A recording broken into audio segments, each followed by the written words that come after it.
Hey again. Now we're going to talk about setting up your server in the server version of Chronos, and getting it going for possible guildies to connect to. We're going to go over the management features. It's pretty easy, and I'll demonstrate the stats page as well. So let's see. Where should we start? Let's start with the user management. Now, when you first open Chronos, it creates user files. That contain all the information about the users. A user file, I should say. The admin gets a randomly generated password. You can't actually connect as the admin anyway, but there's a randomly generated password. But you can change your username if you want. So I don't think you can use spaces. No, okay, there you go. Right. Okay. So you can create a username, but let's put it back to admin. The basic user management is that you can see the date that they were added, their attendance eligibility and points eligibility, and you can change their points and attendance. Example of this is basically if you have a new member join the guild, you can turn off their points eligibility so that you don't assign them DKP.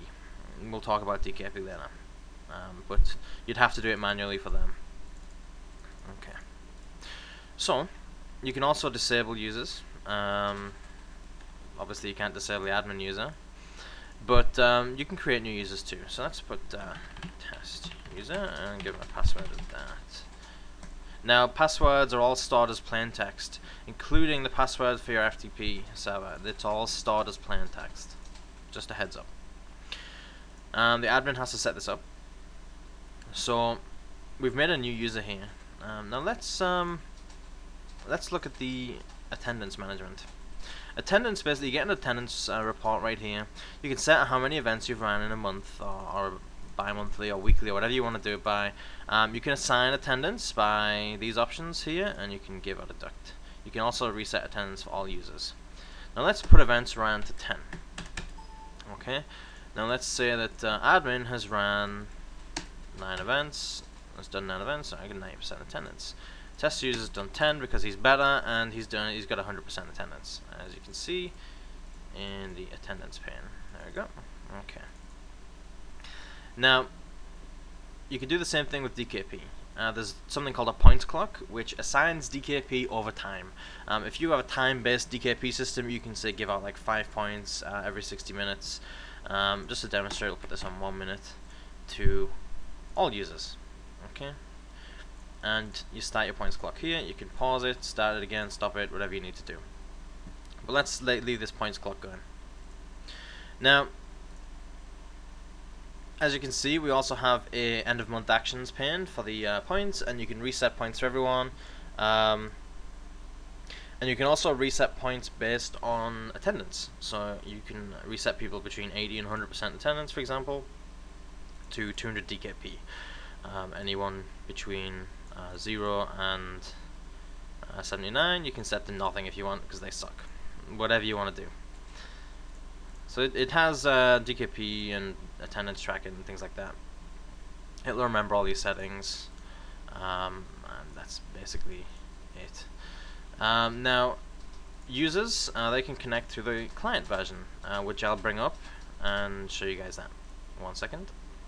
Alright, so here's the client version. The overlay for the client is here. I'll just make this a slightly different color just to make it obvious.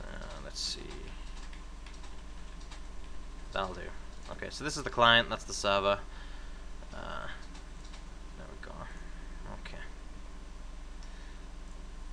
Right, so let's start this points clock back up.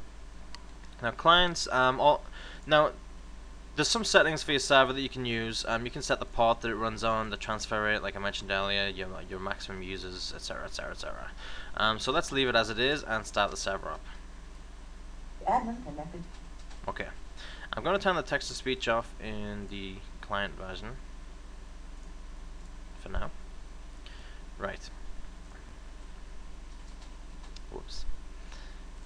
Now let's so the server's running right now with 30 spots. Okay.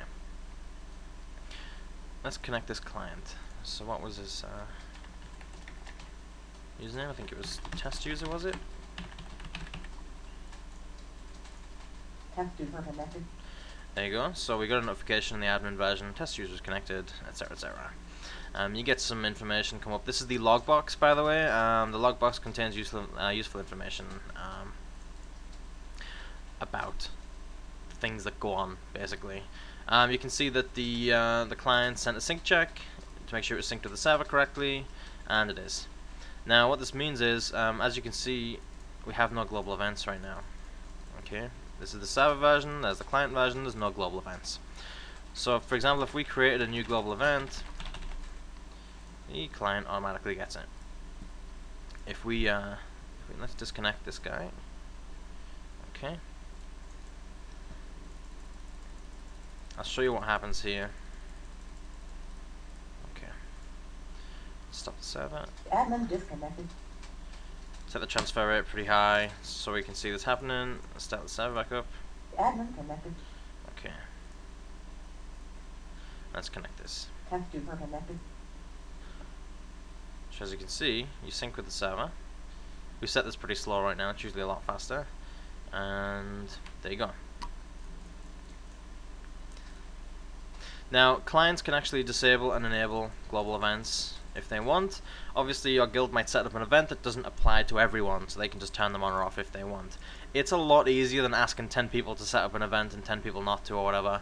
They can just turn them on or off. It's a lot easier than using, say, other software. Now, let's see. As you can see, we've got the information come up. The things were synced. The sync check. Yeah, you were synced, okay, blah blah blah. Yeah, great, perfect. Everything we needed to know. Your personal events, remember, personal events are just for you. Global events are for your guild. And remember, you can also turn them off when you're connected to a server. So, let's disable your personal events when you're connected to the server. Right now, your personal events wouldn't fire.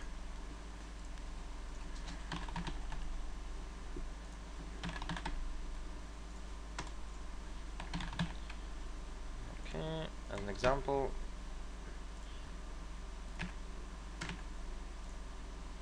no text to speech.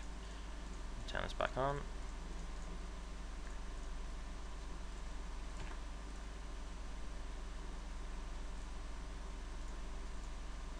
Ah, I turned off the text to speech, didn't I? And it's not reading the log file in this anyway. Ooh, this is a good time to demonstrate the global timers. Now, global timers, let's make a quick one here.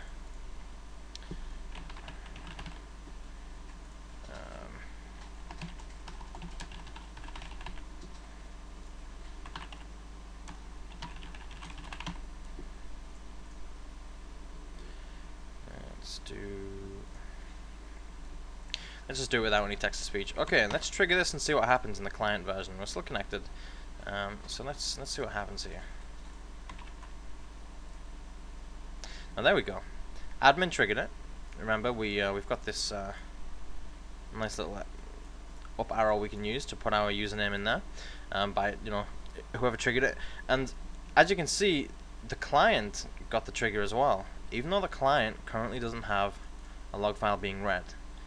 Okay, this means that it basically when an event is triggered, it's sent to the server.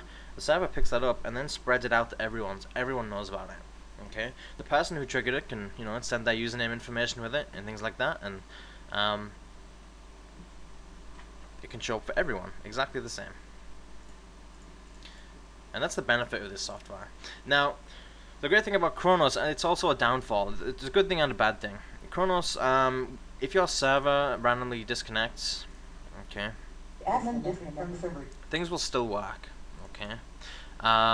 Your global events will still work, etc., but obviously they can only work locally. They can only work from your log file, but your global events still exist when you're disconnected from the server.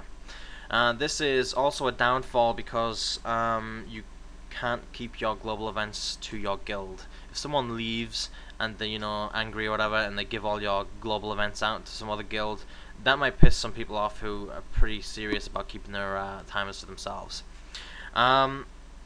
Because of that, I'm going to introduce a server option that will be in the options somewhere. Just a little checkbox that you can click that will disallow your clients when they're connected to your server from saving the list. Okay, so they'll have to sync every time they connect, but at least your timers are safe if they decide to leave and be a dick about it as well. because you do get people like that, and I know some people are serious about keeping the timers to themselves. So, and there we go. As you can see, we've had points clock going all the time. I've got 30 points now. Go me. And let's stop that.